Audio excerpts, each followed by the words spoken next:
experience level in the game yet if you just started, or an in-depth breakdown of how to increase your level on Fortnite and save the world.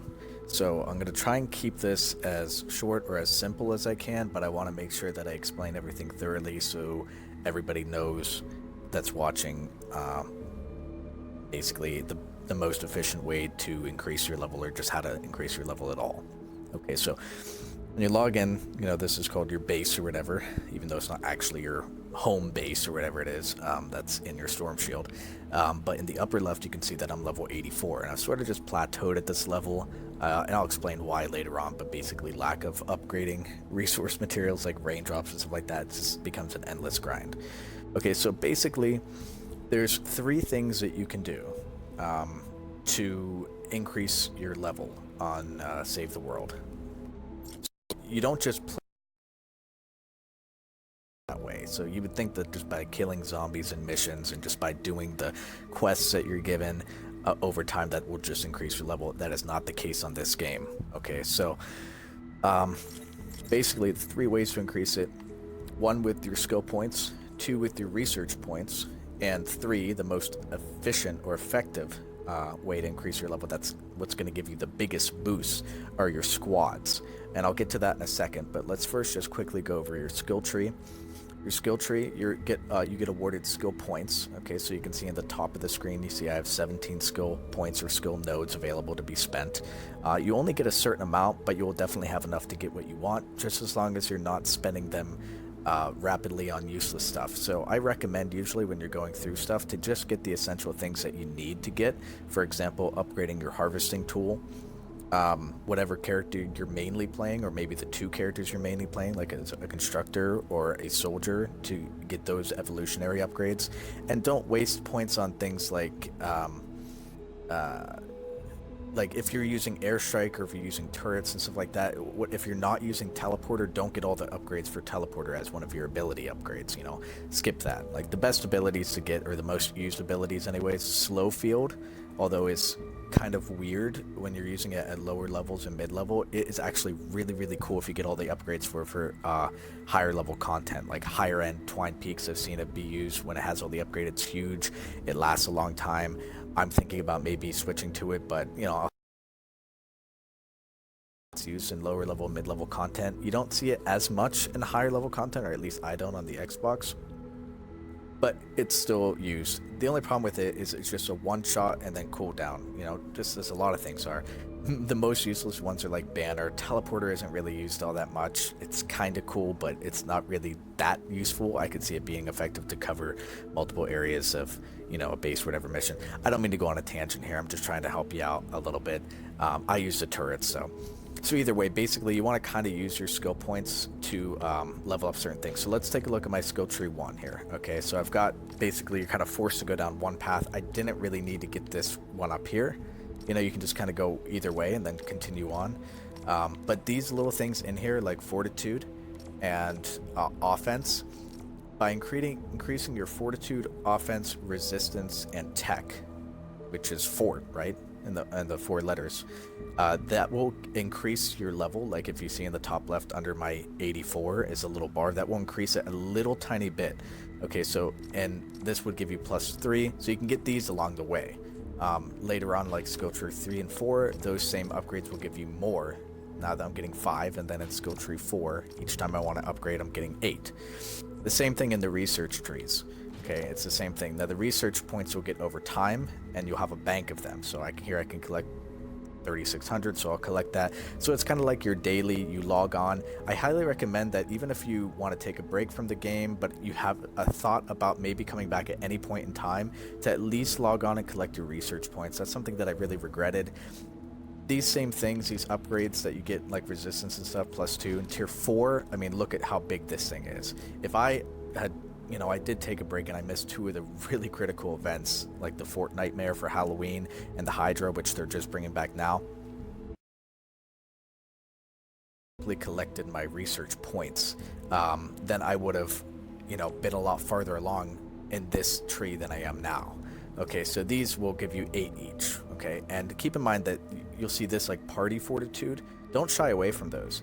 those are actually really essential. In fact, I should be getting those as priority as opposed to anything else, because it will give you the points and anybody on your team the points. So if I took this and I took this, if I took Fortitude plus 8, okay, it would give me that small increase. It would go up like a centimeter on my experience bar. But over time, and the more that you collected these, I could probably get maybe, I don't know, maybe up to 85 if I got the rest of these. It's such a small amount, but either way, you know what I mean? I wish I would have done that, so that's something to keep in mind. But if I got the party one, it would still increase that plus 8 for me, okay? But it also boosts everybody that I'm in a team with when I'm doing missions, okay? All those people in there will collectively receive plus 8 to their fortitude if I had this.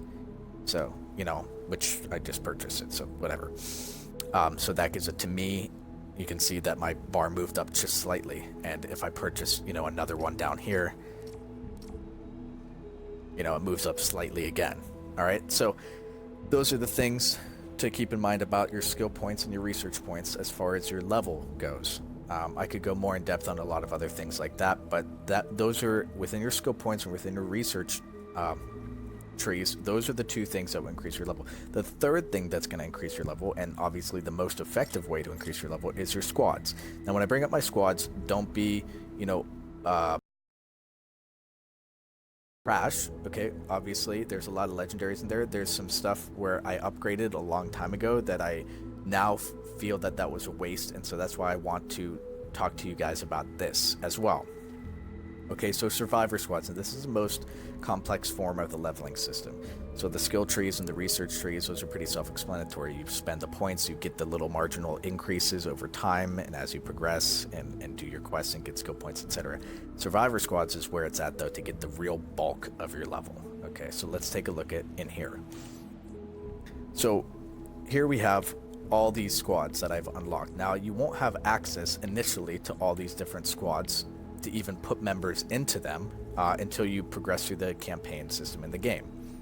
Okay, as you progress through the campaign system in the game, you will get rewarded unlocks for this. Okay, something else to keep in mind is that as you progress through the thing, you will get skill points, right? Which I said, and it's very essential. Like if you want to zerg through levels or level up the fastest, to just race and get to these unlocks. Okay.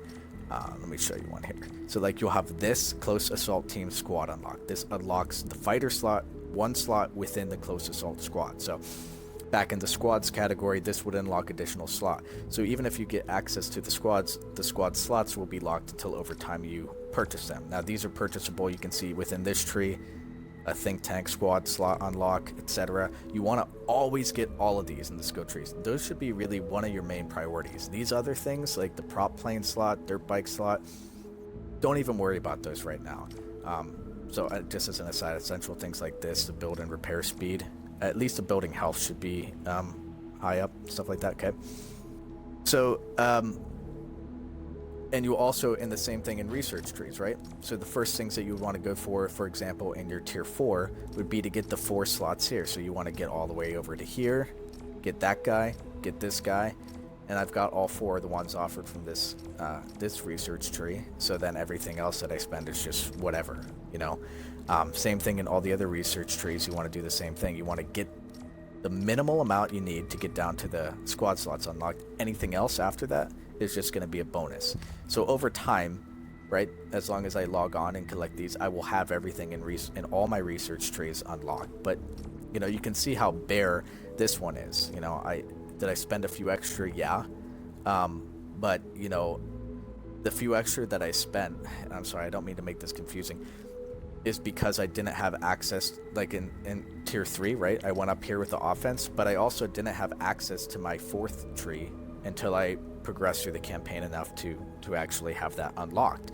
So I spent them here meanwhile, because the research points you can see in the bottom right, 15,000 out of 27,000. 27,000 is the most that I could possibly have at one time. So if I have that cap and I am out and I am, you know, set to collect another 4,000, it won't actually give that to me. So I kind of need to spend them, right? So in between the tier 3 and tier 4, I kind of had to spend extra stuff, which doesn't hurt me in any ways. It's over time, so it's no problem. So now different squad slots, excuse me, slots by using your skill points and by using your research points to get there. You'll eventually get to where I am now. Okay, but before we talk about that, let me just harp on a couple different things. Okay, so let's just take this squad for example, the EMT squad.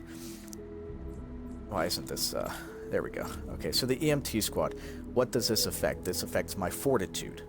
You can see that underneath where it says EMT squad, it says fortitude plus 562, party shared plus 139.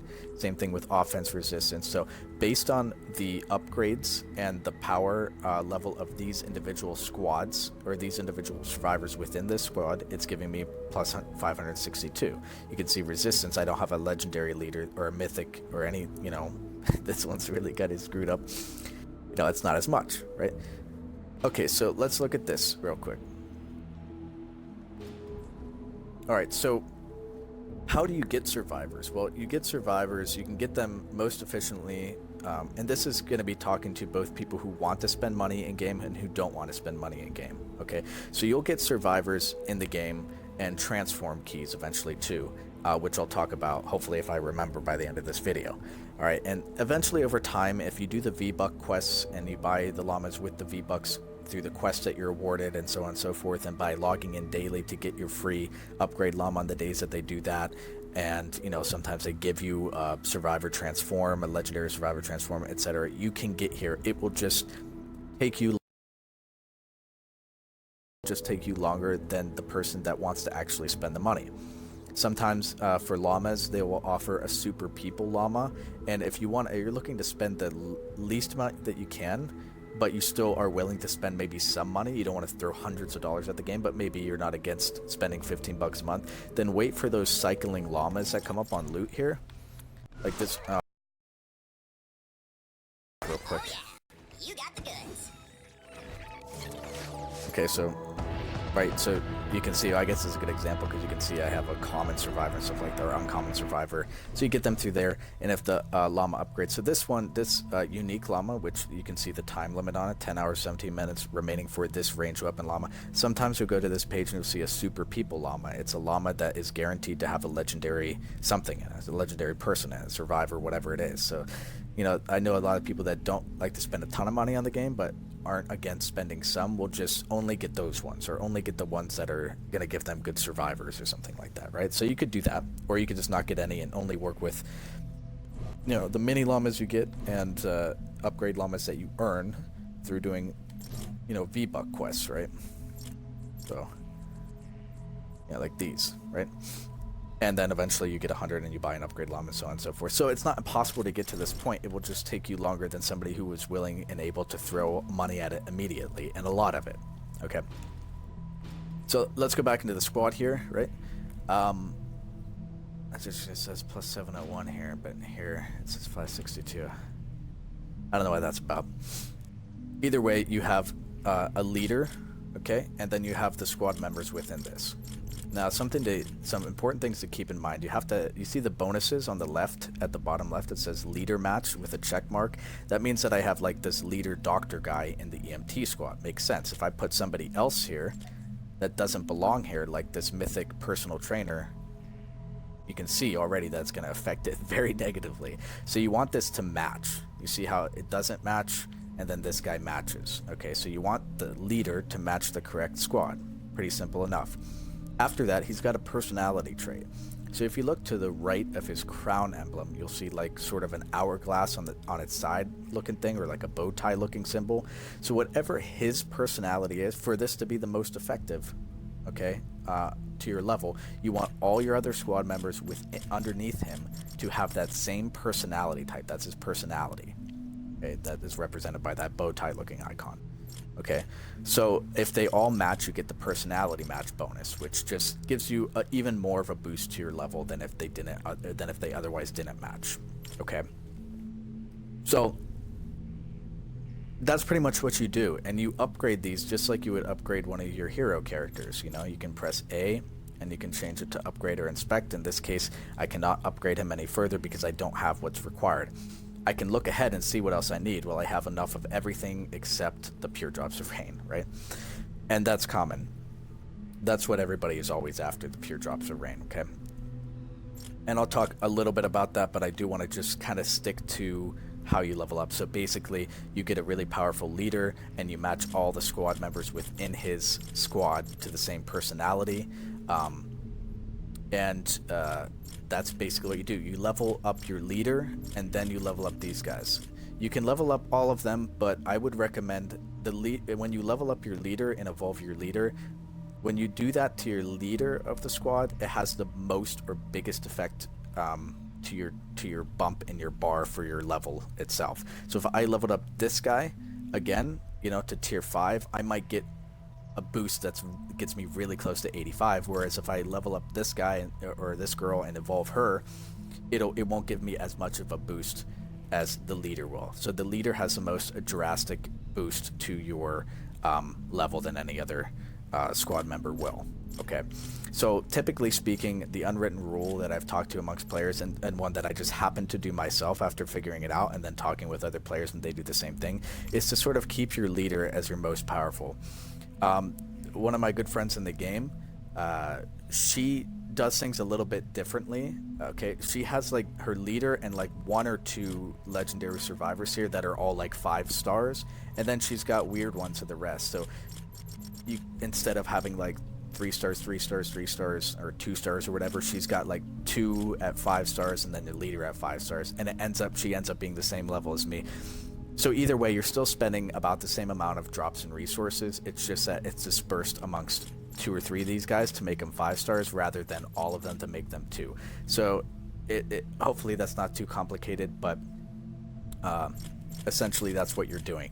Same thing with any other squad here. Okay, so now you know the 3 ways to level up. If that's all you're here to look for and learn to do, then you can pretty much stop watching at this point. But I am going to go on a little bit longer and talk about some common mistakes that I made and common things that I did earlier on that I wish I didn't later.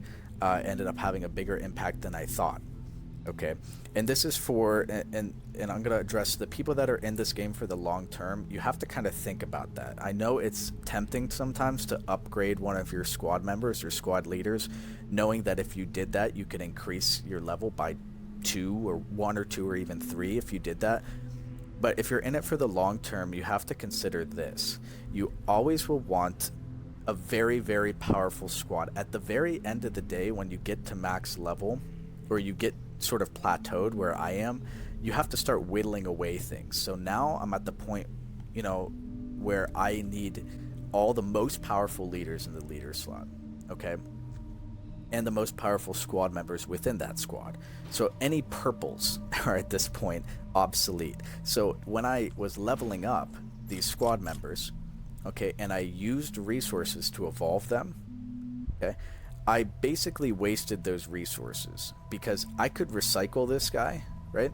And I could get a majority of the XP that I spent, the survivor XP, back from him, but I won't get the raindrops that I spent on him. And although a 2-star, I'm only missing out on like 8 raindrops. If I have, how many purples do I have here? That's, 24 raindrops at least there. That's another 60. This is close to over. This is probably like 200 raindrops that, now that I'm looking to cycle these guys out, recycling them, the purple ones over time, I'm not going to get those raindrops back. And I'm not going to have the most amount of XP. So if you're looking for towards end game, sort of setting yourself up to be in the save the world for the long haul, then I would really recommend only using mythics and legendaries. And it might take you longer to do that, but don't forget that when I said my friend only had, a mythic leader and like 1 or 2 legendaries, and she just upgraded those to 5 stars and filled the rest with just personality matches, she's still level 84. So you don't have to do exactly what I'm doing. You can still get there. So in other words, if you want, let's say you get a mythic leader or a legendary at least. This is like basically what you want. You get a legendary leader. Just put him in here and then put like 1 or 2 other legendaries that match his personality in here and just upgrade those and fill the rest with personality matches, but don't upgrade them. So if I were to put this guy in, which I did, don't upgrade him and don't evolve him. Just leave him at the lowest possible thing. Upgrade the other ones that you're not going to want to replace later on. That way you can still obtain the high level that you want to get to, by, instead of using, like for example, instead of using the resources to upgrade this guy to 2, which I'm going to cycle him out anyways, I could have maybe used some of that towards upgrading this guy to 4, right? So the same way, that's basically what you want to do. So plan ahead for using only legendaries and only mythics. The other big thing that I wanted to talk about is your leader will have the most possible detrimental effect on not only your level, but the amount of grief you will experience when you finally get a better leader than the one you currently have. Let's say this guy, right? Or let's go to this one, because this is actually happening to me right now, right? Is I got mythics and I was really lucky. In some squads I have even, a legendary here, which is fine for now. Because the difference between them is that they're able to get to, they give you, a legendary and a mythic will give you more bang for your buck, right? Because it allows you to get to a higher level. They give you more boost by leveling the legend. They require more experience to level per level. Like from 1 to 10 on a mythic would require a lot more survivor XP than it would for leveling an epic from 1 to 10.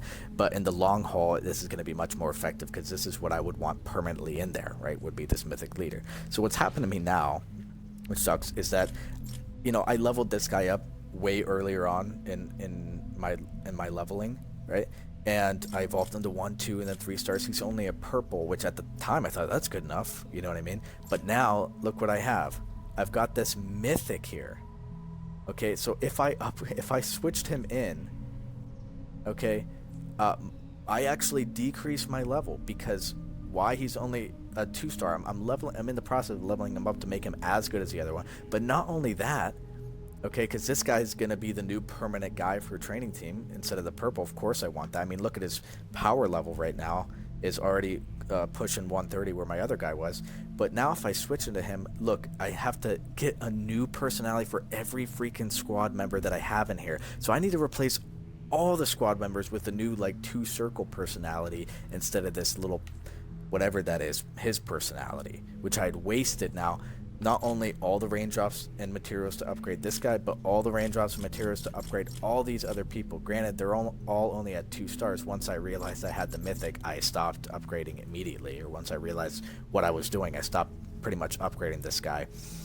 But all these people are going to have to be changed out if I want to, increase my... If I'm plateaued, if I want to go up even more, it's going to be more worthwhile for me to stop leveling this guy and change him to this, but to catch up again is going to take a lot of time. Or I even have this one too. You know what I mean? That's also a personal trainer. So I'm keeping both of these guys because I want to see what legendaries I have. If I even have 7 legendaries that match the 2-circle personality, because I know I have another one in there, if that makes sense.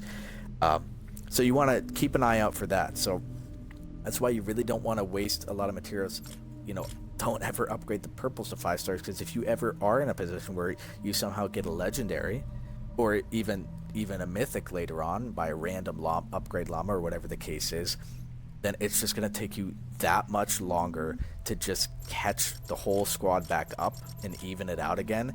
And yes, after you do that and then increase everybody to 5 stars, of course, then you'll be higher level. But if I were to max this whole squad out here, it would probably set me a lot of levels behind where I could be if I had the mythic guy and all legendaries here, and eventually replace them. Okay, so please keep that in mind. It's something that I wish I would have known, and I could have saved myself a lot of raindrops. Okay, so there's other ways to also get survivors. Sometimes you'll see them as quest rewards or mission rewards, as a timed potential reward. You might get a random survivor. But another thing that a lot of people don't know, okay, is a couple things. One of the things that people tell me is that they don't have enough survivor XP, and that is a thing, right? You will eventually need to go find quests. Right now I'm in Twine, but I'm just going to use this as an example because the rewards are more than that you would see in like Stonewood or Plankerton or Canny Valley, but they're scalably so. So you would see the same types of things that I'm seeing, it's just they wouldn't offer you as much.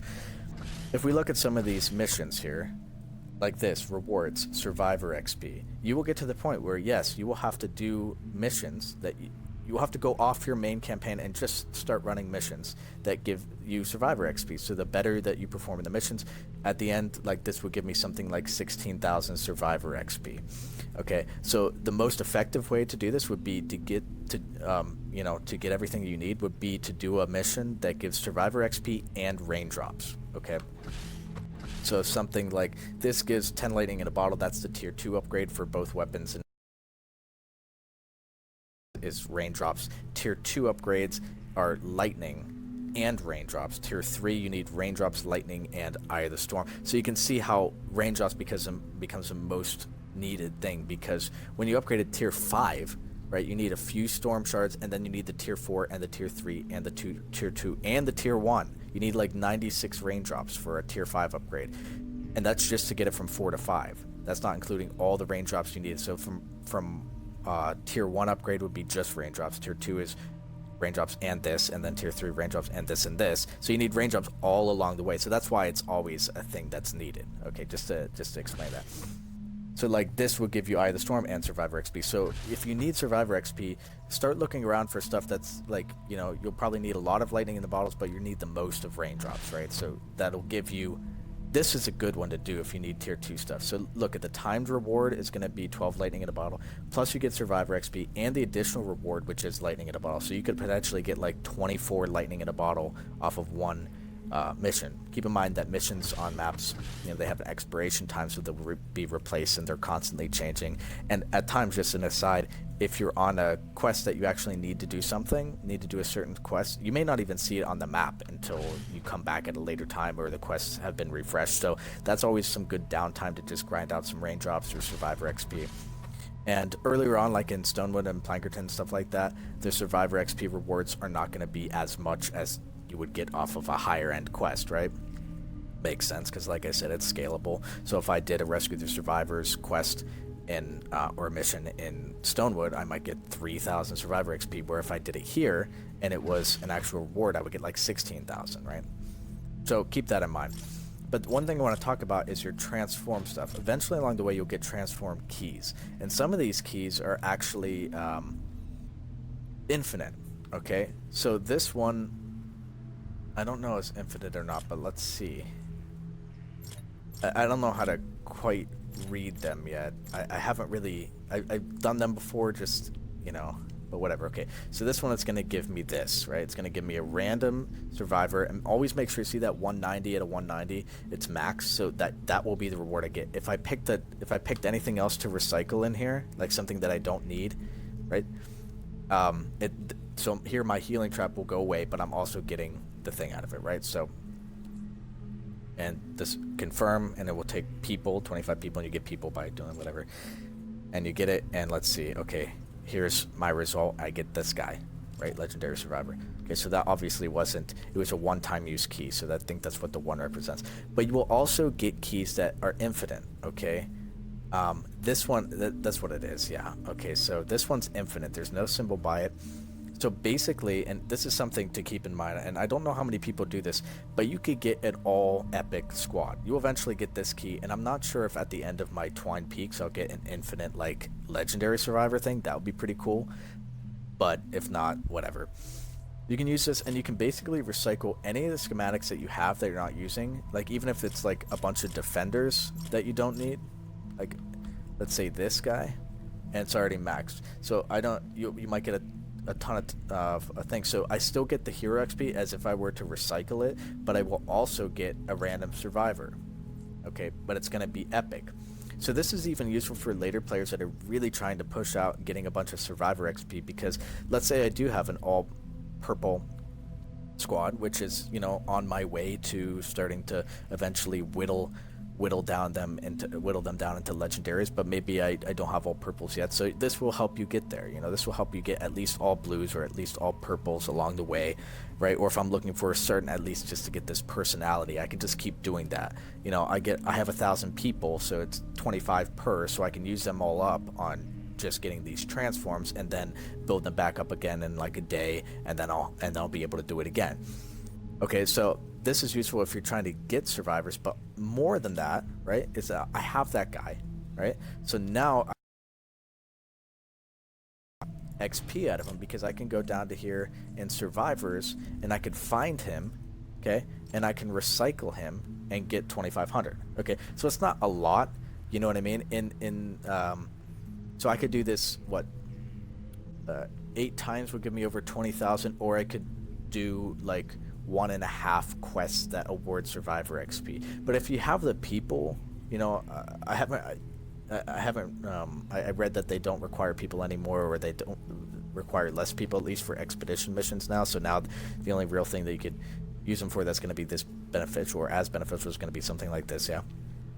And then you can recycle him and then get the XP. So it's something to squeeze out even a little bit more XP out of it. So you could do this every time you build up the people, and then you recycle a schematic that you don't need. You'll get that. You'll get the. You'll also get XP for recycling the schematic, like you would if you just recycled a random schematic like I'm doing now. But if it's one that you don't need, maybe I have 3 green guys, so I could transform them instead of just recycling them in my book here. And not only would I get, the XP for that, for doing that, but I would also basically turn 3 green guys into a purple guy and then recycle that purple guy, so I'd get a bonus of XP by doing that. So that's a efficient way to squeeze out some more levels. I know this is going on over 30 minutes right now, but I want to make sure that I classified everything here. So that's basically what you do. I'm trying to think if I covered everything. So essentially, just to recap, you increase your level by increasing your fort stats, your fortitude, offense, resistance, and tech. 3 ways to increase that are be a little bit. Research tree upgrades will be a little bit. What's the most important from these skill trees and research trees is to get the squad slots for your squad, survivor squads, opened up so you can actually put people in there. By just opening up a squad and putting somebody in that slot is going to give you a huge boost to your level. And then eventually later on, once we have all the squads unlocked, have all the all that stuff going on, you'll have to start upgrading them and leveling them up similar to how you would with heroes and stuff like that. So my recommendation is find out what traps are, or watch, depending on the popularity of this video and how helpful it is to people. I don't want to go on too much of a tangent about the entire game, but basically, generally speaking, you want to find the traps that you want to use, upgrade just those, find the guns you want to use for mid to late game, upgrade just those and nothing else. Don't start wasting crap upgrading guns that you think might be better than your other guns. Like maybe I'll make a top guns video, I think, next and talk about that. But because those would have been better spent, those raindrops and stuff you wasted upgrading an experimental Zapatron to 4 stars could have been spent on your leader in one of your squads and actually upped your level by like 5. You know what I mean? So try and be mindful of that. That's basically what you do over time, and over progression you'll get these unlocks. And then as a final note, just make sure that you don't waste upgrades on, if you're in it for the long haul, don't waste upgrading materials to just level up your purple members. If it's a leader, maybe do it once, maybe do it twice, but don't go above, 3 stars. And here I did 4 stars. So, man, I wish I had that back though. That's what I'm saying. Because now I probably have a guy. Okay, I don't have a legendary yet, so... Oh, yeah, I do. See?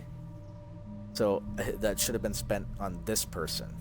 And, of course, if I did it on this person, upgraded her to 5 stars, I'd probably finally find a mythic with a different personality, and I'd be just pissed off about it. So, just be mindful of that, right? So, you talked about the different ways to get survivors through llamas, through quests, through missions. Keep an eye on those transform keys you will get over time. I forget when I got the purple transform for this. Maybe it was after I finished Canny Valley, or maybe it was after I finished Plankerton. But it was one of those things that I got this permanent one, right? So this would help fill your squads with at least epic survivors. Okay, so and for these transform keys, just throw away schematics you don't want or don't need. Just make sure that if you do a legendary one and you pick all greens to sacrifice, that it is actually going to give you the max, so it's going to max it out. You might have to do a couple purples instead. So keep all your stuff basically, and that's it. So I hope that this helped people, because this was really confusing for me to learn, and it was interesting to learn how other people did their squads and ended up at the same level as me, even though they have more purples than I do, or they have people that don't match the personality exactly. You know, there's different ways you can do this as well. As a final note, there's somebody that I know that they just said, you know, screw it to getting they found a mythic leader that didn't match the personalities of all these other people they upgraded, and they just put them in there and they leveled them up, and they just figured over time, you know, they'll fix it, or they'll get it right. But if you really want to plan ahead and plan for the long haul, keep these things in mind ahead of time. I hope this video helped, and if you have any other questions, you know, just send me a message or whatever, and look forward to hearing back what you guys think. Anyways, good luck, and go save the world.